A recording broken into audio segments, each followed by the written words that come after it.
Welcome back to the Socially Distant Lawyer. I'm Mitch Hayes. And I'm Greg Vinogradsky. And on today's episode, we want to delve into juries. Specifically, now that juries are coming back to the courtrooms and virtually, we want to see how the juries are affecting transportation litigation. That's right. So when we think about a jury pool and a select panel of jurors, we have to think about society. We have to think about people, me and you, and how we view particular industry or particular defendants, and how we would view their testimony in front of, our peers. So Mitch, why don't you kind of let us know before COVID, before the lockdown, how jurors would typically view a trucking defendant that was involved in an accident? So we've all heard it before. We've all heard the big bad trucking accident case. And that's what jurors tend to focus on. That was the unfortunate reality before the pandemic broke out. It wasn't something that was set in stone, and it's not something that jurors should have focused on. However, they seem to focus on large accidents in that truck drivers and transportation companies were violating rules of the road and were doing things that were not helping the community at large. You've heard these terms throughout litigation, and that's been the focus on transportation litigation is what are the drivers, what are the companies doing that is affecting the community at large. That's what we're dealing with before the pandemic happened.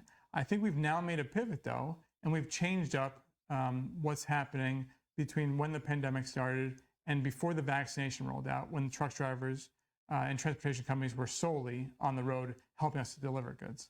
That's right. I mean, I think before the pandemic, before the lockdown, everyone's experience with trucking is usually them being on the road driving next to a truck, right?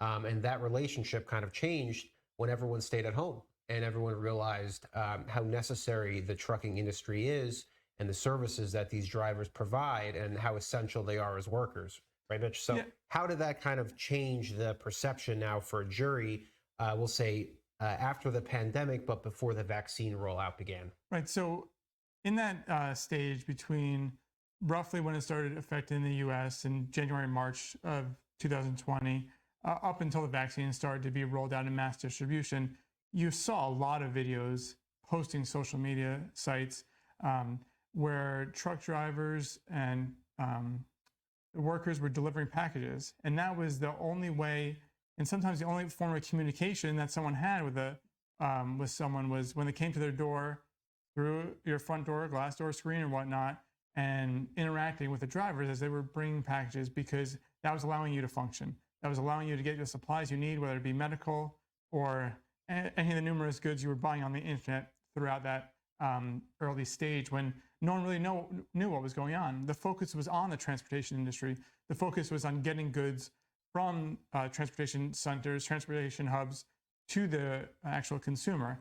And so I think that the industry pivoted and that there was more goodwill that was espoused to the trucking industry, the transportation industry in general, during those months between when the pandemic first started hitting and before the mass distribution started to get rolled out. Yeah, I think that, it kind of humanized the driver. It kind of humanized, that essential worker. So you've taken, that juror out of their car, right? And you put them in their home, and now you see the driver delivering, that food, that medicine that you need, that you would normally go to a store for, but you couldn't. So you were relying heavily on these people who were working during a virus that no one knew anything about, and no one knew what it could do to somebody and how it was necessarily transmitted.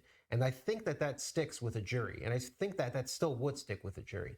So, now though, there's been this vaccine rollout, right? There's been this distribution, and the driver and the trucking industry as a whole is being relied on in a whole separate way. So why don't you discuss a little bit now about how a jury would see not just even the driver, but the trucking company and that industry as a whole?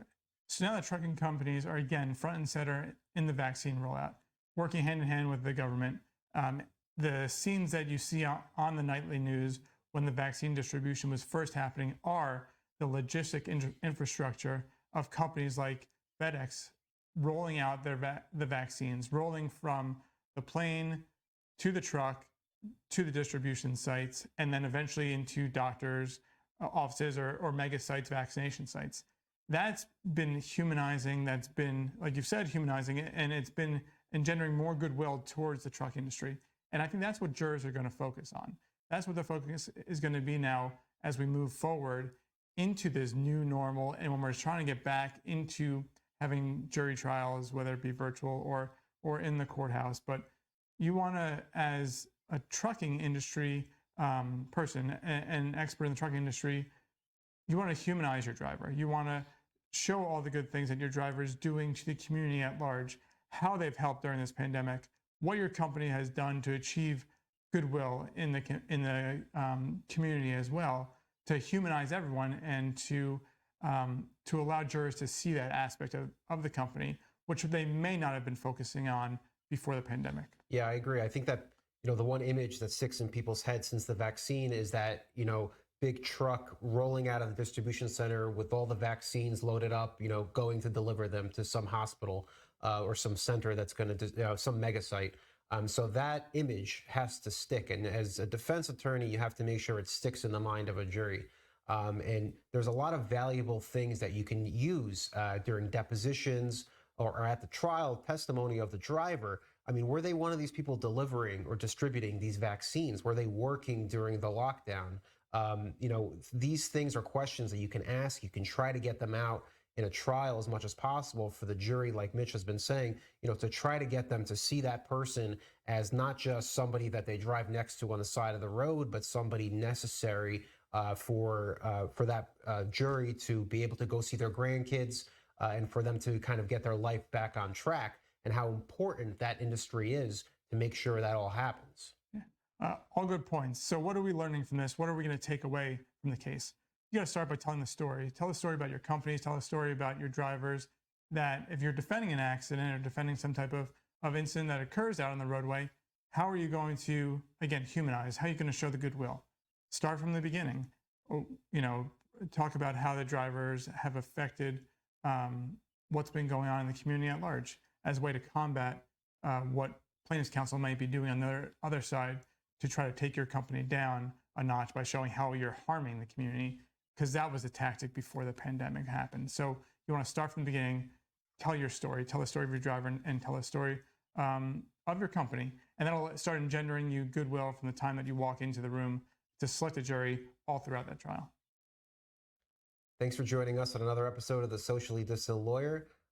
Be sure to follow us on our social media platforms. Give us your likes, your comments, and we'll see you next time.